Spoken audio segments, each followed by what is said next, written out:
sincérité des frères et des sœurs. T'as des gens, ils font semblant. La communauté afro, pour eux, c'est un marchepied pour se donner de l'importance, mais ils en ont rien à faire. Ouais, ça c'est vrai. Il y en a, ils font semblant, mais quand t'es dans les coulisses, t'es dégoûté du nombre de frères et de sœurs qui font semblant. Eux, en fait, ce qu'ils veulent, c'est juste exister. C'est pas le bien-être des frères et des sœurs qui sont derrière, qui sont dans l'anonymat, pour les aider. C'est pas ça leur objectif. Leur objectif, c'est eux, leur poche. Blaf, bonjour Africains, Africaines, Afrodescendants, Afrodescendantes, je vous salue. Aujourd'hui, on va regarder dans les hautes sphères.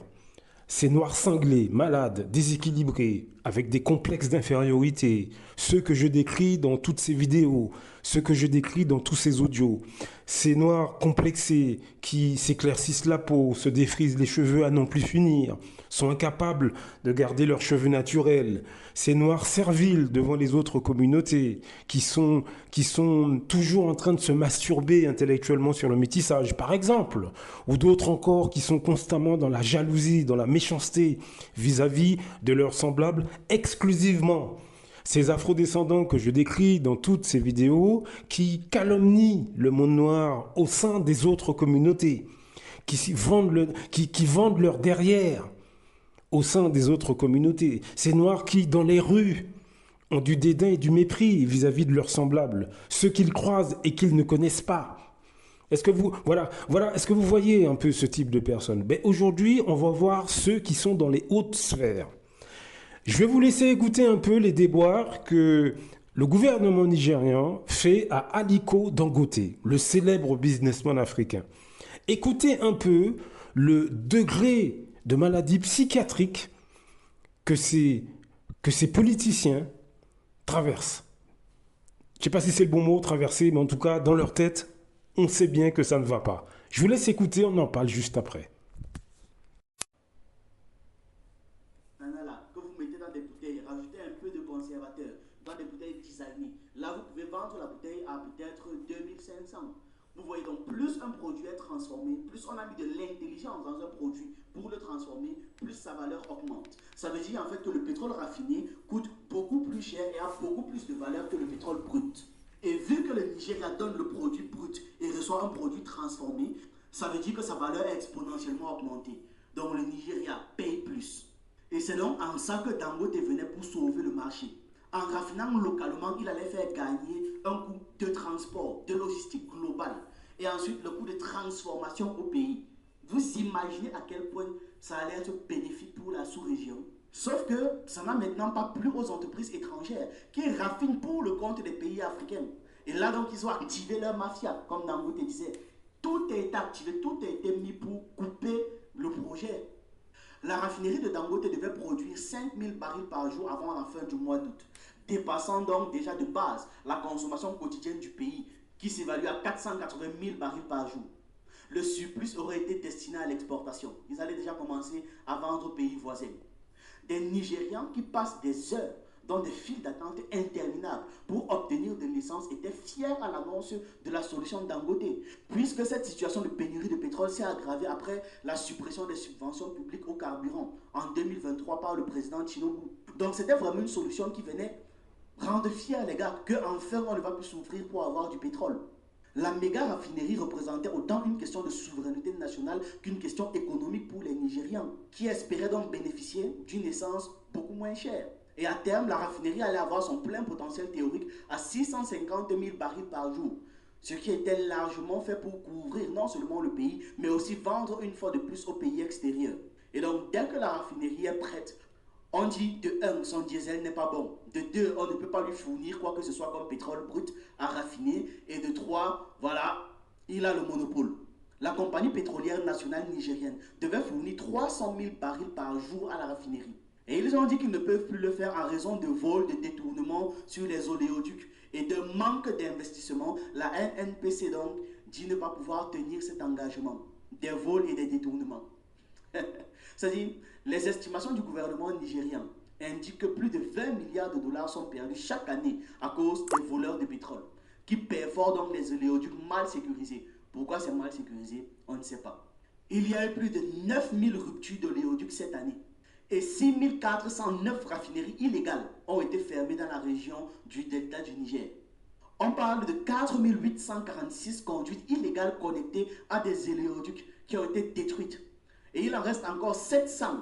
Et il reste encore 700 points de connexion illégaux qui continuent de siphonner le pétrole du Nigeria. Et ça, c'est la compagnie pétrolière nationale qui l'annonce. Ce n'est pas moi. Je connais quoi dedans? Ce sont les chiffres que même ils disent. Donc si c'est même plus, on ne peut pas savoir. Maintenant, face à la situation, Dangote a cherché à s'approvisionner ailleurs en pétrole brut, vous voyez, dans d'autres pays africains ou encore des pays hors d'Afrique, comme le Brésil, les États-Unis, la Libye, l'Angola et d'autres nations africaines qui pourraient également être sollicitées. Par exemple, le Sénégal, qui est devenu un nouveau producteur de pétrole. Et quand maintenant Dangote a trouvé des marchés, on lui a dit, ok, tu n'as rien comme pétrole brut au Nigeria, pas de souci, il est parti ailleurs, il a trouvé du pétrole brut. C'est là maintenant que l'État du Nigeria dit qu'il n'a pas la licence. Donc il cesse toute activité dans le secteur. Il n'a pas la licence. On parle d'un projet qu'il mène depuis des années. Le terrain sur lequel a été construite l'usine a coûté 100 milliards de dollars. Il a acheté ça à l'État nigérien. Ce n'est pas un cadeau de l'État. Depuis le début de ce projet, l'État ne lui a fait aucun cadeau. Un projet aussi utile et aussi essentiel. L'État ne lui a fait aucun cadeau. L'État ne l'a pas accompagné. Quand tout est fini, quand il va démarrer les trucs, c'est là qu'on lui dit, tu n'as pas la licence. Donc vous voulez nous faire croire qu'il n'y avait pas pensé. Il s'est dit, tiens, je vais investir 20 milliards, 19 milliards, et je ne pense pas que je vais devoir prendre une licence avant de faire ça. Il ne s'est pas rassuré d'avoir les licences nécessaires. C'est bien ça qu'on essaie de nous faire croire. Pourquoi est-ce qu'on ne lui a simplement pas dit dès le départ qu'il laisse, qu'on ne lui donne pas la licence? Au moins là, il n'aurait pas fait un investissement aussi lourd. Il n'aurait pas perdu autant d'argent. C'est extrêmement violent ce qu'on lui a fait subir. C'est un message extrêmement violent que l'on est en train de passer. En réponse à ces accusations et à cette situation globale, Dangote a dit que son diesel est supérieur et de bien meilleure qualité par rapport à ce qui est importé au Nigeria. Il a clairement fait comprendre qu'il respecte les normes internationales et que n'importe quel régulateur peut venir n'importe quand sans même prévenir pour tester la qualité de son diesel. Lors d'une interview, il a également dit qu'il était prêt à céder la propriété de sa raffinerie à la Société énergétique publique NNPC. Il a dit, je cite, qu'ils me rachètent et gèrent la raffinerie du mieux qu'ils peuvent. Ils m'ont qualifié de monopoleur. C'est une allégation incorrecte et injuste, mais ce n'est pas grave. S'ils me rachètent, au moins, leur soi-disant monopoleur sera hors de portée. D'ailleurs, une chose importante que j'ai à noter, le Nigeria n'a pas les laboratoires pour tester la qualité de son pétrole. Qui a donc fait les études jusqu'à dire que son diesel n'est pas de bonne qualité? Qui? C'est aussi une question qu'on doit se poser, on est bien d'accord là-dessus. Dans l'interview, vous sentez qu'il n'a pas envie de prononcer le nom. Je suppose qu'il s'agit toujours de la mafia. De cette même mafia qui l'embête depuis le début. En conséquence de cette tension avec l'instance de régulateur nigériane, Dangote a décidé de ne plus investir non plus dans l'industrie de sidérurgie nigériane pour éviter d'être accusé de monopole une fois de plus. Cette situation préoccupe la population du pays car le projet de Dangote devait réduire les dépenses massives du Nigeria aux importations de produits pétroliers raffinés, permettant donc au pays d'économiser environ 30% des devises étrangères dépensées pour les importations. Ça va aussi donner la main-d'œuvre locale, donner une expertise locale, donner du travail local, payer des impôts, payer tout dans le pays. Ça allait faire en sorte que plein de gens gagnent de l'argent, plein de gens deviennent riches, plein de gens deviennent même millionnaires, multimillionnaires, voire milliardaires grâce à ce truc. Des gens font les études, finissent au chômage alors qu'ils auraient pu travailler là-bas. En tout cas... Voilà, vous avez entendu. Donc, allez voir cette vidéo. C'est « Ils veulent en finir avec Aliko Dangote » et c'est sur la chaîne Pensée Kamit. Voilà, mais c'est du délire. Est-ce que vous voyez... Non, mais quand je vous dis que sur toute l'échelle sociale, nous avons des gens déséquilibrés. Vous imaginez des Nigérians au sein du gouvernement, de leur gouvernement, qui empêchent un autre Nigérian d'améliorer la vie du pays, de ramener de l'argent et de donner une indépendance énergétique au pays. Et ils font tout ça pour sauvegarder les intérêts des sociétés étrangères. Parce qu'on a compris que ils sont payés par ces sociétés étrangères. Donc ils préfèrent tout saboter chez eux pour avoir de l'argent, des miettes venant de sociétés étrangères. Mais je ne sais pas si vous réalisez la gravité extrême de l'état psychiatrique de ces personnes. Je veux dire que là, on n'est même plus dans la psychiatrie. Là, on est au-dessus de la psychiatrie. Je ne sais pas ce que ça s'appelle au-dessus, Mais là, on est plus. Là, il faut vraiment l'intervention de psychologues, de psychiatres. Et il faut qu'on. Moi, je suis pas psychiatre, je suis pas psychologue, mais qu'on leur demande qu'ils se réunissent en urgence, là. Là, c'est un état d'urgence, là. Ça dépasse l'entendement. Là, quand je vous dis que on doit vraiment se pencher sur ce problème, parce que là, l'attitude là que vous venez d'entendre, elle se produit sur toute l'échelle sociale et dans votre quotidien. C'est le membre de votre famille qui vous jalouse parce que vous achetez une nouvelle voiture. C'est le membre de votre famille qui vous jalouse, vous calomnie parce que vous montez une entreprise. C'est le membre de votre famille qui vous jalouse parce que vous vous mariez. C'est le membre de votre famille qui vous empoisonne ou qui essaie de se battre physiquement avec vous parce qu'il a l'impression que vous vous démerdez mieux que lui dans la vie. Ce sont les mêmes personnes. Parmi vos amis, ce sont ceux qui se blanchissent la peau, se défrisent les cheveux à n'en plus finir, se sentent supérieurs parce qu'ils ont une belle voiture, ils ont une belle maison. Ce sont ceux qui se sentent supérieurs parce qu'ils écoutent de la musique anglo-saxonne, donc ils ont l'impression d'être plus civilisés que les autres. Ce sont ceux qui, par exemple, sont en couple mixte, donc ils se sentent supérieurs aux autres. Voilà, c'est exactement la même clique. Des gens déséquilibrés, malades, qui préfèrent tout détruire chez eux pour valoriser ce que les autres ont. Mais vous imaginez bien que dans ces conditions, comment voulez-vous qu'on se structure? Comment voulez-vous qu'on avance sereinement? Et tout ça, encore une fois, ce sont des afro-descendants. Certes, manipulés par d'autres, mais des afro-descendants quand même. Il faut qu'on arrête de leur trouver des excuses à un moment donné.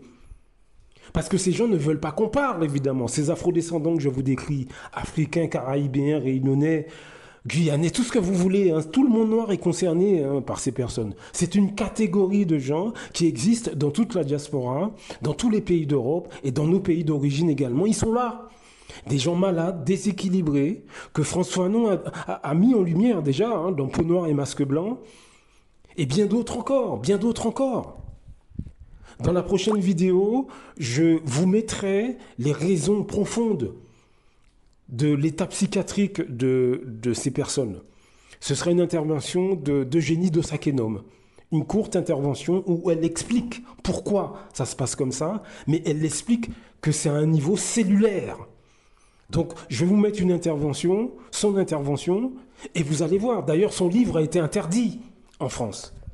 Donc, c'est lourd de sens. C'est lourd de sens. Son livre a été interdit. Ce livre qui traite de ce sujet, justement. Donc, je vais vous mettre un extrait et essayer de trouver le livre, éventuellement. Mais voilà où nous en sommes aujourd'hui, en 2024. Donc ouvrez les yeux, nous avons un gros problème de santé publique sur les bras, ça nous handicape depuis plusieurs générations, et on va laisser ce problème à nos enfants, si on ne fait rien. C'est pour ça que je fais ces audios et ces vidéos. Donc enquêtez par vous-même. Enquêtez. Blaf! À très bientôt.